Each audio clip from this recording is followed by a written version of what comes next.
Alors, maintenant, je passe au nombre de motifs. Si je considère le chlore, j'ai 8 sommets qui sont occupés par le chlore. Donc 8 fois 1 huitième. Les sommets d'un cube sont partagés entre 8. Donc fois 1 huitième. Et les milieux des faces. Donc 6 fois 1 demi.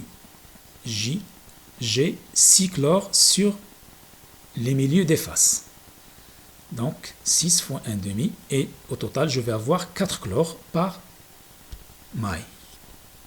Mais je n'ai pas encore terminé parce que le chlore à lui seul ne représente pas le motif. Il est combiné à un autre élément, c'est le sodium. Alors, pour le sodium, j'ai 12 arêtes. Et on a dit que les sites octaédriques ils sont situés sur le milieu des arêtes. Donc 12, et chaque arête elle est partagée entre 4 cubes. Donc 12 fois 1 quart. En plus, j'ai un autre sodium qui est à l'intérieur ici. Elle est propre au cube. Donc 1 fois 1. Ça donne au total 4. Donc au total, je vais avoir Na4 sodium et 4 chlore. Et la maille, et le nombre de motifs, ça serait 4. Et le motif, c'est NaCl. Donc 4 NaCl par maille.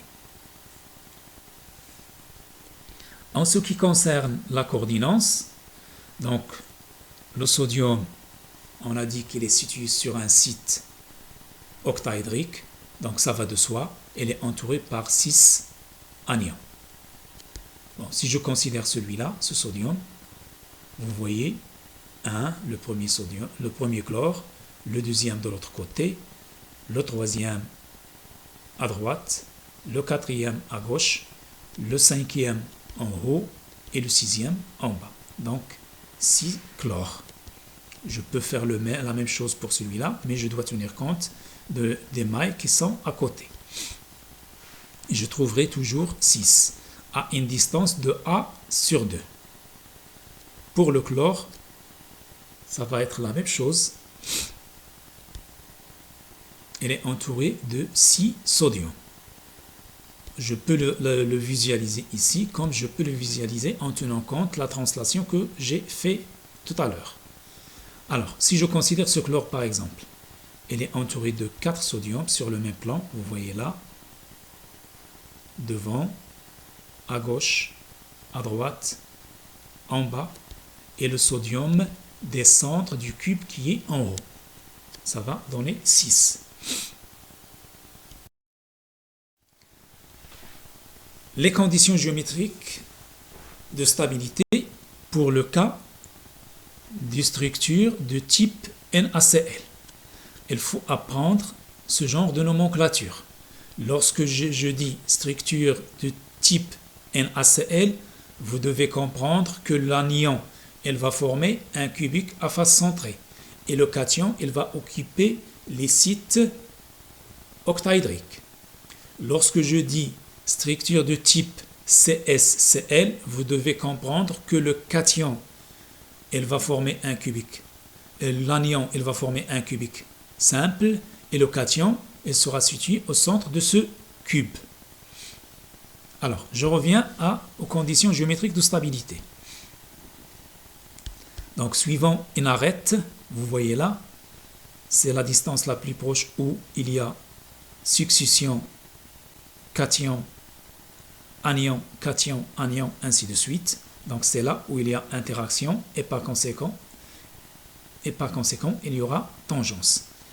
Donc, des ions de charge opposée, il y aura attraction. تجاذب. Il y aura attraction et par conséquent, le paramètre A, elle va être égal à 2 rayons de sodium plus 2 rayons de chlore. Là, on a réduit le volume, ou plutôt, on a réduit les sphères. C'est pour ça que vous voyez qu'il y a un espace vide entre eux.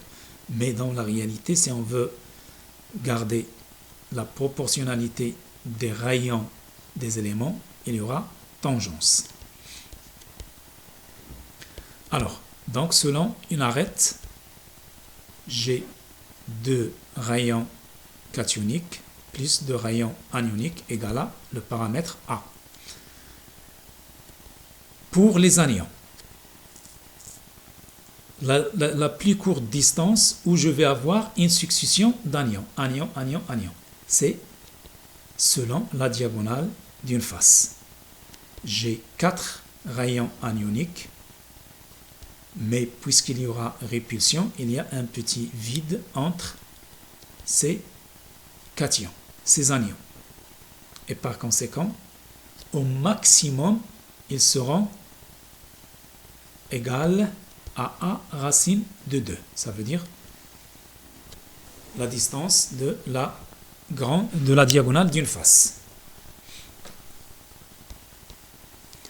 Donc, je remplace A par sa valeur dans cette relation et j'obtiens 4 rayons anioniques inférieurs ou égal 2 fois racine de 2 facteur du rayon anionique plus rayon cationique.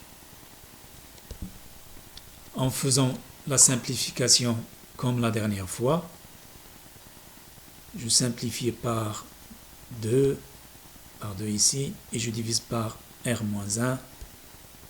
J'obtiens vers la fin, vous pouvez la vérifier, j'obtiens racine de 2 moins 1 inférieur ou égal R plus sur R-. Donc de cette inéquation, on peut arriver là, en simplifiant ces chiffres et en divisant par R-, les deux côtés de l'inéquation.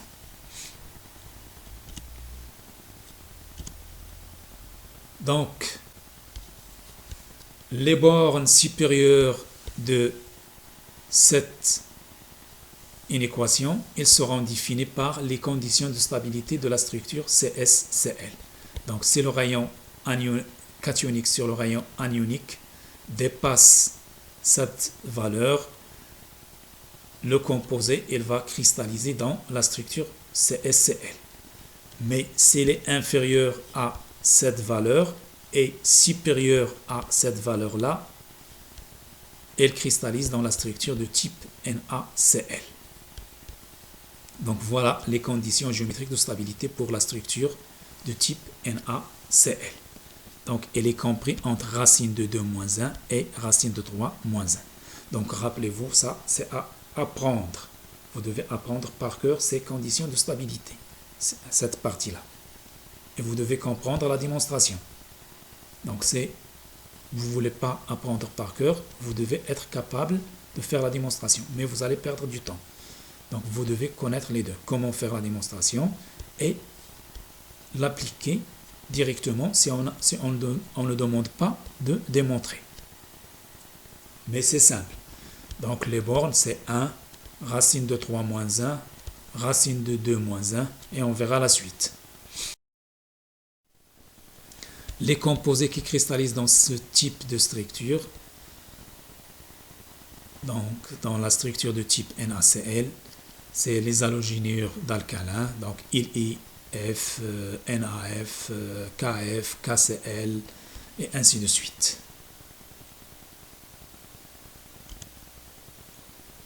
Les halogénures d'argent, AgF, AgCl, AgBr et ainsi de suite.